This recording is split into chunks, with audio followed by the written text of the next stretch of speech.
আজকে সকাল থেকেই বাইরে ঝমঝম করে বৃষ্টি হচ্ছে, তাই ভাবছি দুপুরে একটু খিচুড়ি বানাবো। আর সেই জন্য পরিমাণ মতো চাল আর ডাল নিয়ে নিয়েছি। আর নিয়েছি একটুখানি কুমড়ো, আলু আর ফুলকপি। ছোট ছোট টুকরো করে সেগুলোকেও কেটে নিয়েছি। খিচুড়িটা আজকে প্রেসার কুকারেই বানাবো। প্রথমে চাল আর ডালটা ধুয়ে প্রেসার কুকারে দিয়ে দিলাম। এরপর এই ছোট ছোট করে কাটা আলু আর কুমড়োটাকে দিয়ে দিচ্ছি।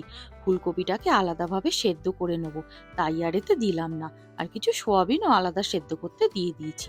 তারপর এতে পরিমাণ মতো নুন, একটুখানি হলুদ গুঁড়ো, একটুখানি জিরে গুঁড়ো আর সামান্য একটু লঙ্কা গুঁড়ো দিয়ে দিলাম।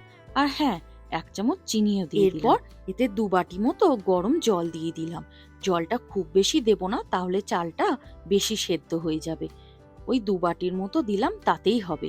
এরপর হিটারটাকে অন করে দিলাম। প্রেসার কুকারটাতে 3টে সিটি দিয়েছি। তারপর এই প্যানটার মধ্যে ফুলকপিগুলো দিয়ে তার মধ্যে একটুখানি নুন আর একটুখানি হলুদ গুঁড়ো দিয়ে ভালো করে সেদ্ধ করে নেব, যাতে ফুলকপির কাঁচা গন্ধটা চলে যায়। ফুলকপিগুলো ভালো করে সেদ্ধ হয়ে গেছে। চলুন এবার কপিগুলোকে নামিয়ে নিই।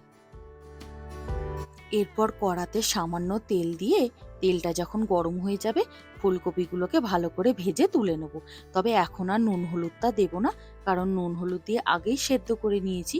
এখন যদি এরপরেও নুন দিই, কপিগুলো একদম নরম হয়ে যাবে। ওই জন্য এখন আর নুন দেব না। তারপর কড়াতে 1খানা শুকনো লঙ্কা আর সামান্য জিরে ফোড়ন দিয়ে দেবো। তারপর সামান্য নাড়াচাড়া করে এর মধ্যেই আগে থেকে কেটে রাখা 8খানা পেঁয়াজ কুচি দিয়ে দেবো। পেঁয়াজটাকে হালকা করে ভেজে নেব। আপনারা অনেকেই খিচুড়িতে পেঁয়াজ দেন না, তবে আমি আজকে দেব। আর দেবো একটুখানি টমেটো কুচি। আর এর মধ্যে দেব একটু নুন, একটু হলুদ গুঁড়ো, একটুখানি জিরে গুঁড়ো আর সামান্য একটু লঙ্কা গুঁড়ো। তারপর মশলাটাকে ভালো করে নাড়াচাড়া করে যাতে তাড়াতাড়ি সেদ্ধ হয়ে যায়, এর মধ্যে একটুখানি গরম জল দিয়ে দিলাম। এরপর মশলাটাকে ভালো করে নাড়াচাড়া করে নেব। মশলাটা এখন রেডি হয়ে এসেছে। এর মধ্যে সামান্য একটু ধনেপাতা কুচিয়ে দিয়ে দিলাম। তারপর ভালো করে নাড়াচাড়া করে আগে থেকে জল ঝরানো সোয়াবিনটাকে এর মধ্যে দিয়ে দিলাম। তারপর মশলাটাকে ভালো করে সোয়াবিনের গায়ে মাখিয়ে নিয়ে সেদ্ধ করে রাখা চাল ডালটা প্রেসার কুকার থেকে বার করে কড়াতে দিয়ে দেবো। দেখুন, খুব সুন্দর সেদ্ধ হয়েছে।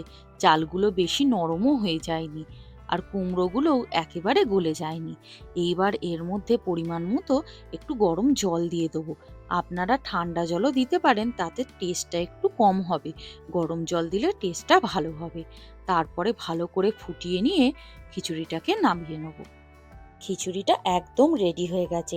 আপনারা যদি এরমভাবে প্রেসার কুকারে খিচুড়ি বানান, 15 থেকে 20 মিনিটের মধ্যেই আপনাদের খিচুড়ি একদম রেডি হয়ে যাবে।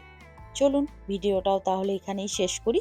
আর ভিডিওটা যদি আপনাদের ভালো লাগে, অবশ্যই একটি লাইক দিয়ে চ্যানেলটি সাবস্ক্রাইব করে নেবেন।